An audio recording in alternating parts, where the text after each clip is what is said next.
Hello tout le monde, j'espère que ça va bien. Alors aujourd'hui on se retrouve pour une vidéo qui devait être en fait un haul, mais finalement non, j'ai changé d'avis au dernier moment. En fait je pense que je vais plutôt vous faire un petit lookbook pour la prochaine fois avec mes pièces préférées de mes derniers achats. Je pense que ce sera mieux parce que j'ai énormément fait d'achats et je pense que ce serait parti dans tous les sens. De toute manière je pars dans tous les sens à chaque fois. Donc aujourd'hui on va aller sur un autre terrain, mais alors rien à voir avec la beauté, la mode ou quoi que ce soit. On va aller sur le terrain des séries. Pourquoi les séries? J'ai décidé en fait de faire un top 10 de mes séries préférées parce que c'est quelque chose qui me passionne en fait. J'aime beaucoup plus ça en fait que les films. Clairement. Pour vous expliquer, ça a été très compliqué pour moi de faire un top 10 parce que j'ai énormément de séries que j'adore, que je découvre aussi. Donc j'ai préféré, on va dire, me baser sur des séries qui sont soit déjà terminées, soit qui sont bien avancées au niveau des saisons. Comme ça, vraiment, j'ai pu voir ce qu'elles valaient. Et je vous ferai un petit encart à la fin, en gros, pour vous dire quelles sont mes séries coup de cœur en termes de nouvelles séries. Voilà. Mais en tout cas là on va rester sur des séries qui ont déjà fait pour moi leurs preuves et qui sont donc mes préférées. On va commencer du coup par la 10e série qui n'est autre que Jane the Virgin. Donc Jane the Virgin, en gros, sans spoiler pour ceux qui connaissent pas, c'est assez humoristique en fait. C'est quand même basé sur un personnage principal qui est une femme, donc qui est Jane, qui a décidé de rester vierge jusqu'au mariage, mais qui en fait a été inséminée par erreur lors d'un rendez-vous gynécologique. Le truc improbable quoi, clairement, qui ne pourra jamais arriver ou qui est peut-être déjà arrivé, je sais pas de quoi ils se sont inspirés, mais en tout cas j'ai trouvé l'idée juste énorme. C'est une série qui est vraiment drôle, les personnages, les histoires sont un peu farfelues, mais j'aime beaucoup cet humour. Voilà, donc Jane the Virgin pour la 10e. Ensuite, ma 9e série préférée n'est autre que Mad Men. Alors on change de décor, on change d'année aussi. Mad Men, c'est incroyable. En fait, c'est une série qui se passe au cœur des années... Oh my god, je sais plus.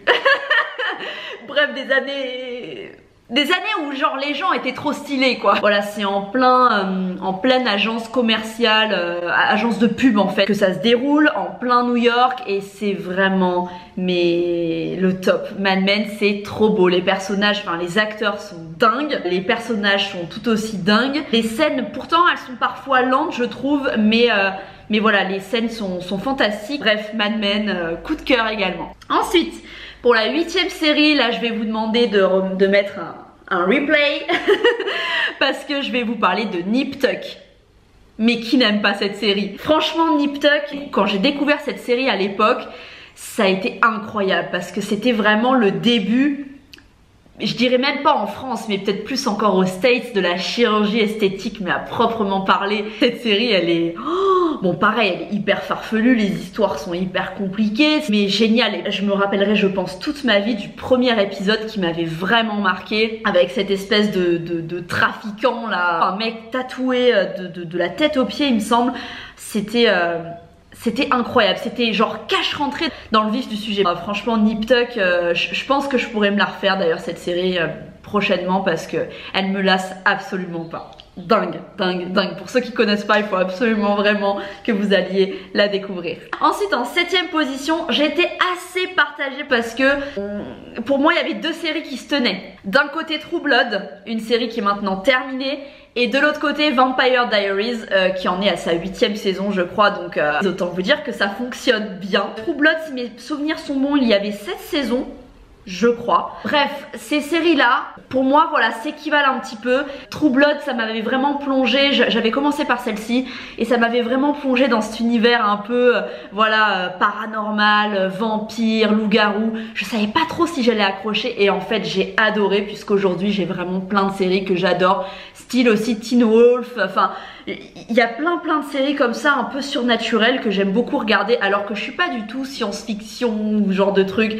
Et ben j'accroche grave. Peut-être aussi parce qu'il y a ce côté un peu romance derrière et que du coup j'arrive plus. Mais franchement, True Blood et Vampire Diaries, c'est quelque chose. Donc pareil, je vous invite à aller les voir.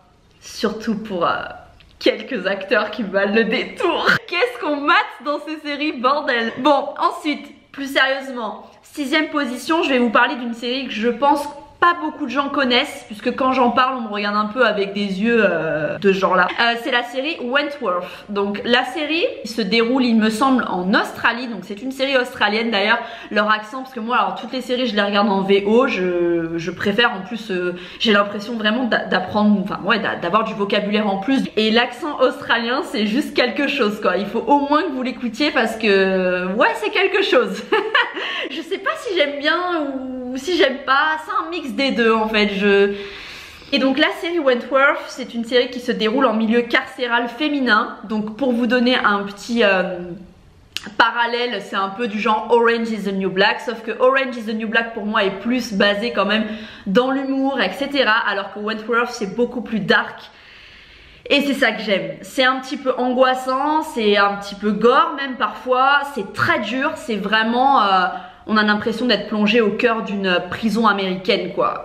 Bon, c'est en Australie, je sais pas si le milieu australien est aussi dur que ce qu'on peut voir comme reportage sur les prisons aux États-Unis, mais en tout cas cette série, elle est folle, elle est dingue, je l'adore. En fait, les personnages m'énervent tellement que je me dis, c'est des bons acteurs quoi. On est d'accord que quand le personnage arrive à vous faire sortir de vos gonds, c'est que clairement il y a quelque chose. Je vous la conseille, fille ou mec, c'est incroyable.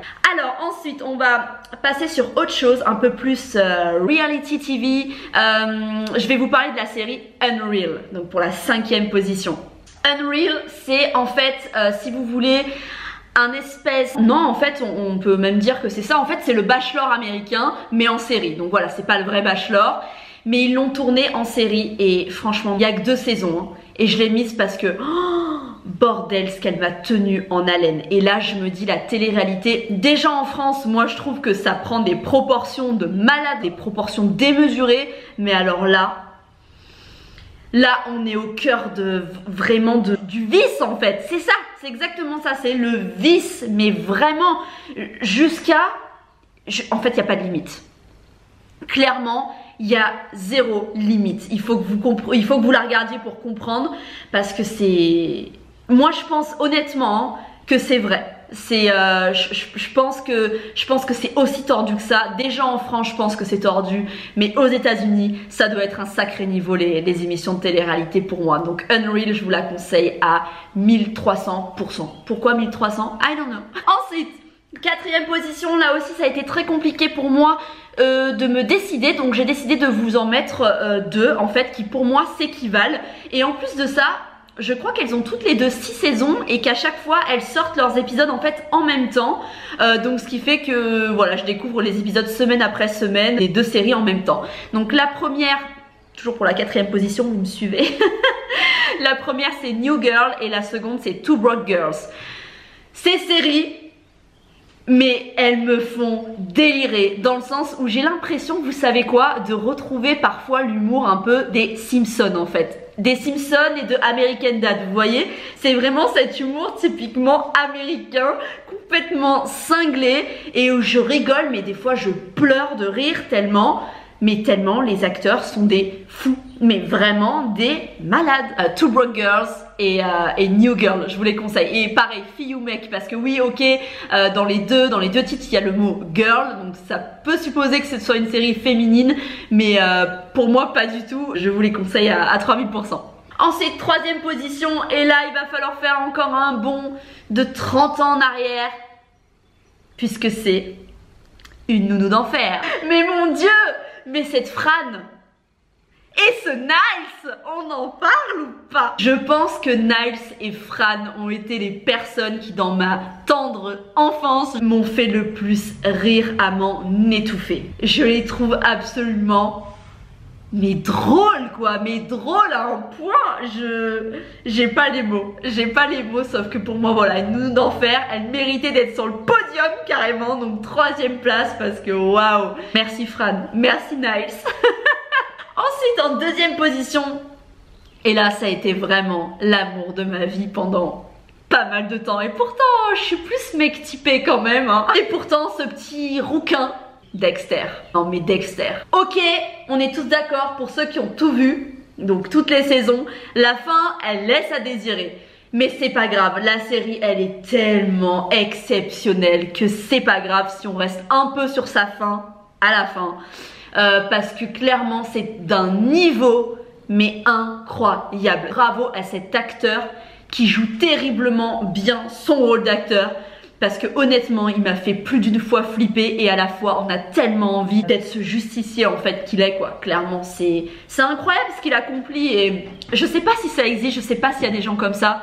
Mais franchement, j'espère. Voilà.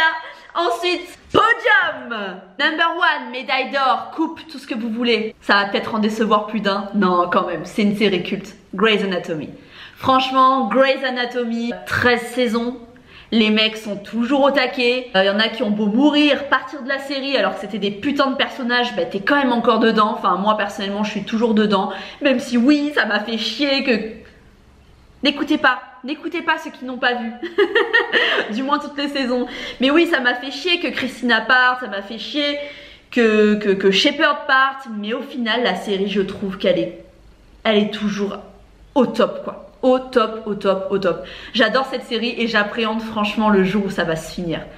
13 saisons. Est-ce que ce serait le numéro 13 qui porte chance ou qui porte malheur? Je ne sais pas. Mais en tout cas, pour moi, Grey's Anatomy, elle a vraiment sa place de number 1. C'est le genre de série qui m'a fait accrocher à plein de séries médicales après. Voilà, donc genre Chicago Med, je sais pas si vous connaissez. Franchement, Grey's Anatomy, pour moi, il n'y a rien à dire. Shonda Rhimes, la productrice, pour moi, c'est the best. J'ai pas mis la série Scandal d'ailleurs dans mon top 10, mais c'est la même productrice et pareil, cette série, elle est juste dingue avec Olivia Pope. Donc voilà, pour résumer, je suis une fan addict de séries, clairement. J'aurais pu vous en citer encore beaucoup. D'ailleurs, je vais vous en citer 3 qui valent le détour et qui sont toutes nouvelles. Donc, il n'y a pas encore beaucoup d'épisodes ou pas encore beaucoup de saisons. Je pense notamment à The Get Down, qui est sur Netflix, Stranger Things, qui est sur Netflix, et Riverdale, et il me semble qu'elle est aussi sur Netflix. Donc, pour moi, ces 3 séries, elles sont franchement top. J'ai découvert très récemment Riverdale et j'accroche carrément. Pourtant il n'y a que 4 épisodes encore, mais je pense que ça envoie du lourd. Ensuite voilà, j'en ai plein d'autres. Je pense à Pretty Little Liars, je pense à Awkward, je pense à The Middle, je pense à Younger, Brooklyn Nine-Nine, American Horror Story, Teen Wolf, Orange is the New Black, Community, Shameless, Game of Thrones. Oui, Game of Thrones, alors c'est un peu particulier pour moi parce que c'est vrai que genre Game of Thrones, The Walking Dead et Breaking Bad, ça a été des gros cartons. Moi, c'est pas forcément des séries auxquelles j'ai très accroché.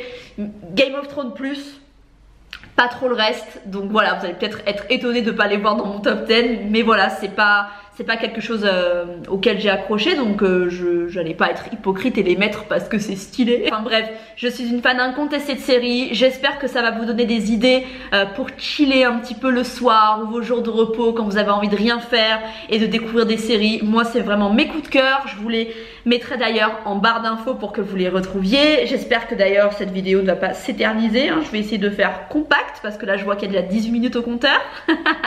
En tout cas, sachez que mes réseaux sociaux sont toujours marqués en barre d'infos, donc n'hésitez pas à dérouler la petite barre d'infos, à vous abonner à ma chaîne, ça me fait toujours très plaisir. Je vois que vous êtes de plus en plus nombreux et ça me touche. Je vous souhaite tout ce que je peux vous souhaiter de meilleur et merci encore de me regarder, de me suivre. Je vous embrasse et merci pour toutes ces ondes positives. Merci et à très vite.